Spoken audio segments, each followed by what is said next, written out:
Hi YouTube, it's a little bit windy, but I wanted to jump on and talk to you about the bucket list places that I think you should visit in China. Well, the first place I ever went to in China was Beijing, so you definitely have to go to Beijing, the capital city. That's the modern capital of China.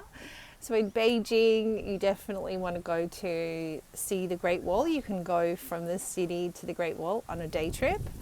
You also want to spend some time in the Forbidden City, which is the compound where the emperor used to live in the middle of Beijing. In front of the Forbidden City is Tiananmen Square, obviously an historical place, and the government buildings are around that. Jianguomenwai is the main street that goes in between the Forbidden City and Tiananmen Square. And that's a main sort of thoroughfare. You can get around Beijing on the subway or the bus. The subway is actually very extensive. When I first went to Beijing in 1997, it was a loop and a line, and now it's like this huge web. And when I lived in Beijing, most of the city was contained within the 3 ring roads, and we lived on the corner of the 3rd ring road at the Language and Culture University. And now I'm in the 4th ring road, the 5th ring road. I think it goes up to like 7 or something, so it's obviously been expanding like crazy. So Beijing is a very interesting place to go to. There's also some beautiful parks in Beijing, a few temples as well, so there's a few things to see there. If you go in summer, you should go to, or winter really, the Summer Palace. So the Summer Palace is outside the city near Beijing University. And the Summer Palace has these beautiful long corridor of like painted timber, like long pathways to pavilions, and it was built for the Empress. So it's very beautiful. So the Summer Palace is one of my favorite places to go to in Beijing. Very relaxing. You don't really feel like you're in a big city. Where else? You probably do want to go to Shanghai. So obviously Shanghai in proper Mandarin. So Shanghai has the Bund, which is like the traditional old European settlement on one side of the river, and then on the other side of the river is like this huge like new metropolis that's built up. There's a few very tall buildings. We did go up to a really high building for a view. It's the building with a little hole in the roof. When we went there in 2017 or 2017, I think. There's like the old French Quarter. There's a few different places to go to, but it's actually a very busy city. I don't really know my way around, so I don't enjoy it as much as Beijing, which is a little bit more old and sort of spread out and more methodical. Shanghai's a bit more chaotic from what I have noticed. Okay, plus in Shanghai they speak Shanghainese, so the local dialect of Shanghai, which I don't understand at all. It's got these funny K sounds in it, so if you go to Beijing, it's a good place to learn Mandarin because everyone's speaking modern standard Chinese. Well, they're speaking Beijing dialect, which is very close to modern standard Chinese, which is what we learn. Then Xi'an is another place to go. Xi'an used to be the capital of China. It means Western peace. Xi'an, Western peace. And Xi'an is where you can visit the Terracotta Warriors. So that's a day trip out from Xi'an. And you can also go and see the Wild Goose Pagoda. Dayenta it's called.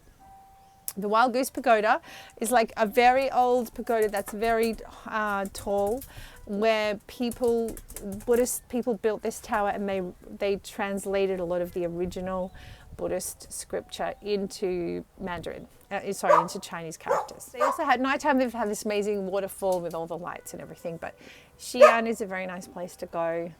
It's a tourist city. It has a very good museum as well. The Xi'an Borguan, the Xi'an Museum, is also a very good museum, and you can hire those headsets which have English versions, so that's good.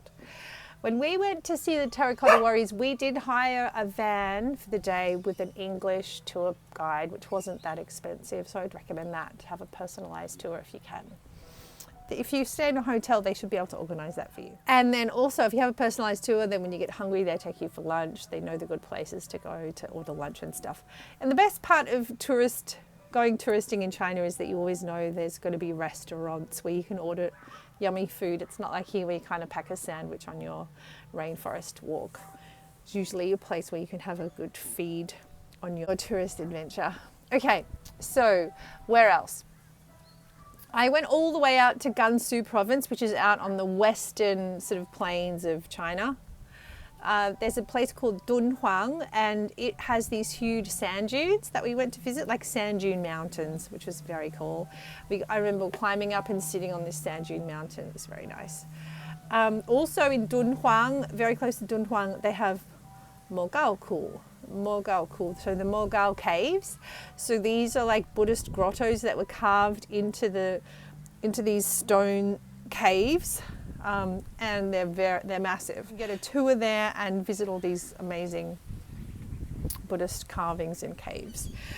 Now, I would also say to go, if you're out that way, you can go up to Inner Mongolia. We went to Hohhot and we did horse riding out there in Inner Mongolia, and we got to stay in a yurt and drink yak's milk and that kind of thing. So if you want to go to horse riding in Inner Mongolia, that's something you can do as well.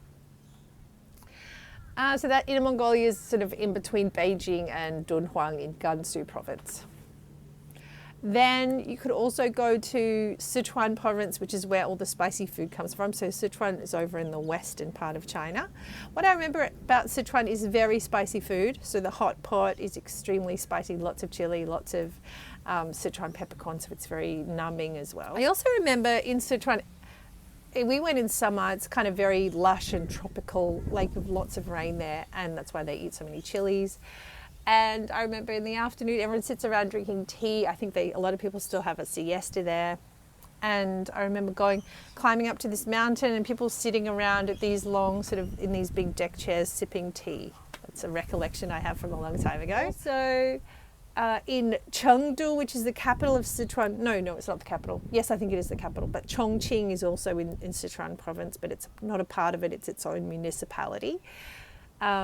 In Chengdu, they have like the panda breeding station, so you can also go there and visit the pandas. So south from there, you hit the province of Yunnan province. Now, Yunnan province is kind of bordering Vietnam, and the people there are very friendly and it's very touristy. There's a couple of cities, Dali and Lijiang, where you can go and relax and go bicycle riding in the rice paddy fields and that kind of thing.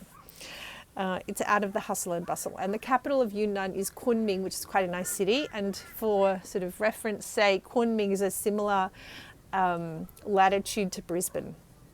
So the weather is very sort of friendly in Kunming. And actually there's lots of gum trees in Kunming. I think they've imported eucalypts to there. So it was very strange to be in China and seeing these eucalypt trees growing around the place. There's another part in the middle of China called Yangshuo. I can't even remember. It could be in Guangxi province. Also very beautiful, with these beautiful little mountainous places with boats, and yeah, that's what I remember about Yangshuo. These are some places to visit in China. I mean, I can't really leave out Qingdao. Qingdao's on the coast in between Beijing and Shanghai. It's a beautiful seaside city, so it's all along the coast. There's beautiful swimming beaches all along there. There's the old city. It was occupied originally by Japanese people and then German people, and so there's some old architecture. And it's also a very bustling city now. So Qingdao is another place to visit. I've been to a couple of other places. I was working in Nanchang at one point.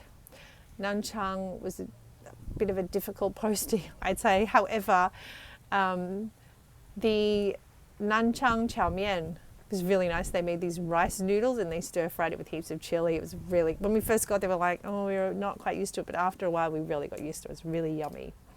There's a place called Tiger Leaping Gorge around there somewhere too, and it's like apparently very picturesque. But when we went there, when we were traveling around in China in 1997, it was out of access because of some recent earthquake activity, so we didn't get to go there. That's my quick bucket list of places to go and see in China. You can catch the train. They have very fast trains, which are quick and a bit more expensive than the slower trains. The slower trains, they have sleeper trains, hard sleeper trains, soft sleeper trains, so they have different sort of levels. Yeah, in the olden days, people used to sit around and chat and like make friends on the train, but now a lot of people are sitting on their phone. And they even have charging stations. People just sit there charging their phone, which, you know, is very antisocial. China is a very nice place to visit. If you're an Australian citizen, you can get a 30-day tourist pass to visit without needing a visa, so that's handy. They often have direct flights now from Brisbane to Guangzhou and then onwards, wherever you want to go from there. And yeah, I think we're planning another trip there later in the year. And yeah, I think you'll find that you'll eat well and you'll have a good time. So let me know, have you been to China? What's on your bucket list? Where have you been? Where have you not been? And love to hear. Comment below if you've been to some of those places, if you'd like to go. I did lead a tour to China once, which was pretty fun. Please subscribe to my channel, like the video, and share it with someone if you think they would find it interesting. As I mentioned in my earlier video, I do have openings for some private counselling sessions. If you know anyone, if you have a friend who may need some help with a counsellor, please get in touch. You can direct message me on Instagram. My handle there is @StudioChina. All right, great to see you, YouTube. Hope you have a great week, and I'll see you in the next one.